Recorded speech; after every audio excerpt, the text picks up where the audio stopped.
I don't understand. You don't want to get mixed up with a guy like me. I'm a loner, Dottie. A rebel. Good day, everyone. This is Tyler with the Ride Rebellion Flowcast, and today's a quick little video about how to make your measurements of your tire be accurate when you're inputting them into VESC Tool, so everything's reading properly when you look down and check your speed on your board. So we need a couple things. So the few things that we're going to need is going to be a one-wheel tire that's mounted on a one-wheel. It's all ready to go. We're going to need a tape measure, and we're also going to need a piece of chalk. So chalk is kind of the key here. I don't have any chalk. I always borrow mine from the neighborhood kids, and they're all in school today. So I'm going to go into the store really quick, get some chalk, and then we can get this all sorted out.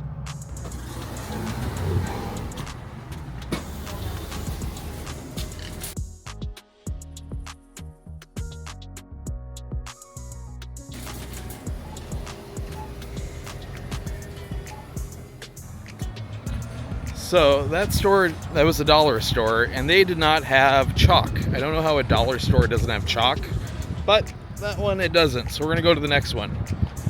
They did have Red Bull, so I grabbed me one of those. Yeah, let's go to the next store. Cheers. All right, take two, Operation Chalk.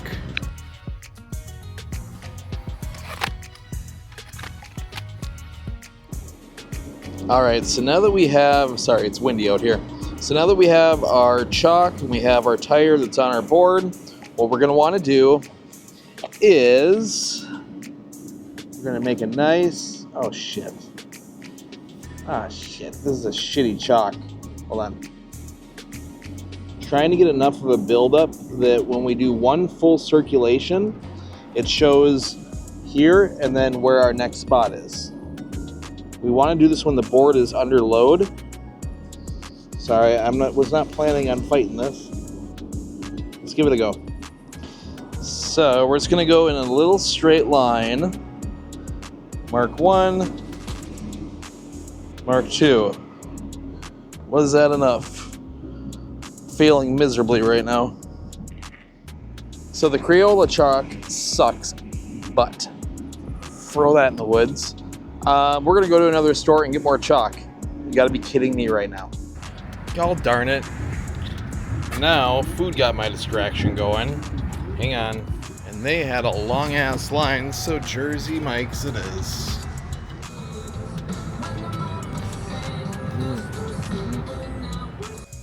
Alright, so the chalk that I picked was not really working out, so we're gonna step it up a little bit. We are gonna grab some of that chalk dust.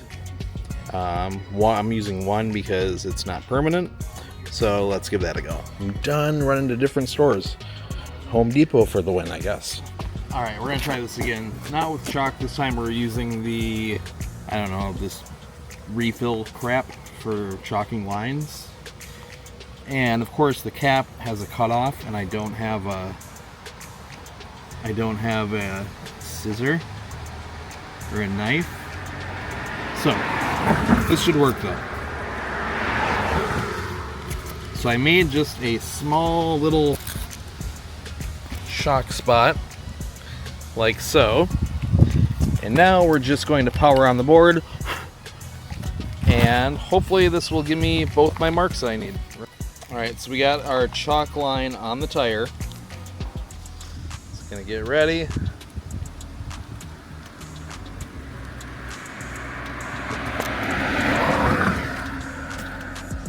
And for the sake of the video, I'm just gonna darken my mark, break my chalk right there. And my second one is right there. So now I have my two distances. All right, so now I have, that's my second line. And over here's my first line, which if we zoom way in, it looks right about 33 1/4. Yeah, it looks like about 33 1/4. So now we have our measurement. And I should mention too, the reason that we're doing it this way and not just measuring around the tire is because when we're riding on the tire, it compresses into the tire from our body weight. So that is the whole reason behind being on it when you go from point A to point B when you're getting your two lines. should probably say that. Now I did. So my Street Pro 2 tire that I just measured was 33 1/4. Now we're gonna do a little bit of math. It's easy math. So I'm just gonna look at my cheat sheet. So we had 33 1/4 for this tire. So that would be 33.25. We would take 33.25 times 25.4. Just so you know, ChatGPT can do this for you. So 33.25 times 25.4 millimeters, and then that would give us a total of 844.55. So we have that big number, which is not the number we want. We want to take the 844 and divide that by pi, which is 3.14, which lands us at 269 millimeters. This is what you're going to want to put in for the Street Pro 2 5-inch in your VESC Tool. It's a lot of talking, but I made it through. I hope I described that well. So I put that into my tire diameter in millimeters in VESC Tool, right to the board, and you're good to go.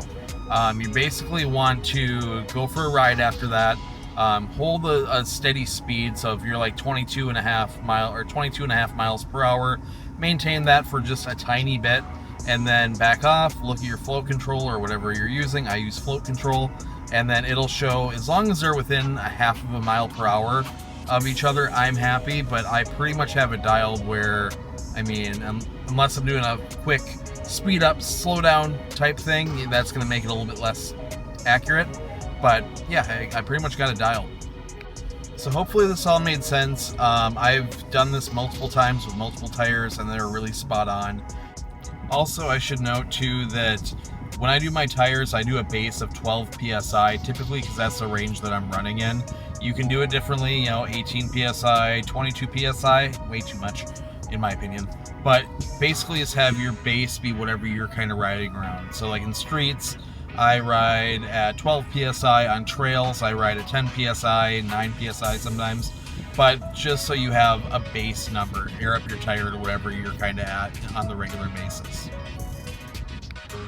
And after all the running around of like getting chalk, or one store not having chalk, the next one having chalk that didn't leave a good mark, I know the neighborhood kids in my area, they have like those big blocks of the chalk sidewalk stuff. That's worked good for me in the past. Today I picked up that Liners chalk, or whatever the heck it's called, from the hardware store, and that worked really good. Yeah, I hope this helps, and I hope you guys have a great rest of your day. Stay safe out there.